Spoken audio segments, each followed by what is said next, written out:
Hello and welcome to Around the Air Force. I'm Staff Sergeant Mike Hutchinson. It's that time of year again, time for flu season to rear its ugly head. Flu vaccines are mandatory for service members, and the Med Group at Osan Air Base is already hard at work immunizing their airmen. Petty Officer Phil Stewart reports. The 374th Medical Group is traveling around Osan Air Base immunizing service members for flu season. This allows units to be vaccinated at their workplaces instead of going to the hospital to receive immunizations. The flu can be fatal. It can hospitalize you and you can have a lot of complications with it. So making sure that you're up to date with the most current flu vaccine will cover you against all the flu that is actually out there. These vaccines protect service members and keep them healthy and combat ready so they can stay focused on their mission. Petty Officer Phil Stewart, Osan Air Base, Japan. And while the vaccine is mandatory for airmen, some military civilians will have to look elsewhere to get their shot. With fewer dollars to spend, command officials continue to make tough decisions when it comes to budgets. Air Force Materiel Command civilian employees who are not beneficiaries of TRICARE will no longer receive AFMC-provided flu shots. The money saved by the move will instead help fund AFMC's more comprehensive civilian programs, the Employee Assistance Program, and the Civilian Health Promotion Services. To read more, visit AFLINK.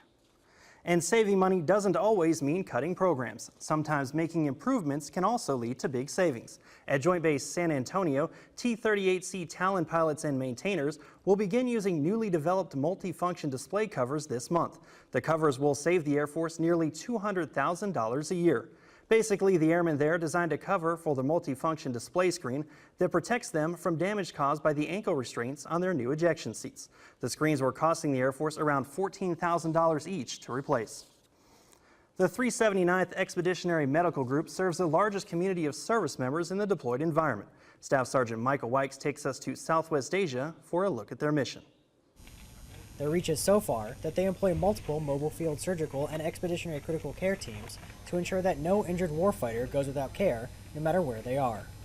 Effectively, our mission is to provide medical support either as an augmented force to a pre-existing facility or even as a de novo, meaning in the field operation that can actually supplement smaller units and provide medical care for them and surgical stabilization. In order to ensure that the teams keep their skills sharp, they routinely perform mini exercises whenever waiting to be called forward.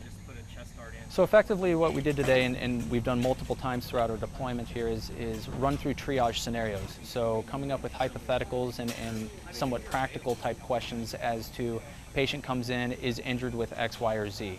With MFST and ECCT teams always ready to forward deploy at a moment's notice, service members in the field can rest easy knowing that help will always be on the way.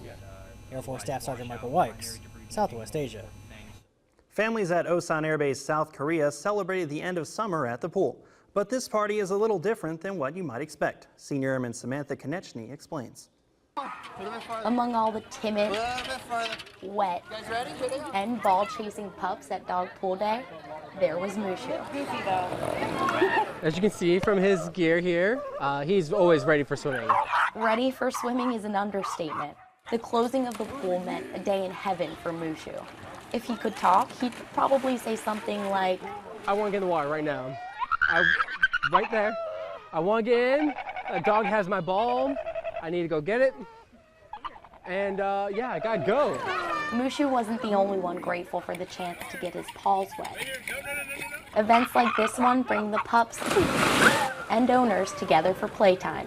Senior Airman Samantha Konechny, Osan Air Base, Republic of Korea. To see more Air Force Broadcasting Service products, follow us on Twitter at Air Force TV. And don't forget to check out the Air Force's official website, AFLINK, where you can also listen to Air Force Radio News online. Just scroll over the News tab at the top of the page, then select Radio. From the Air Force Broadcasting Service at Fort Meade, Maryland, I'm Staff Sergeant Mike Hutchinson.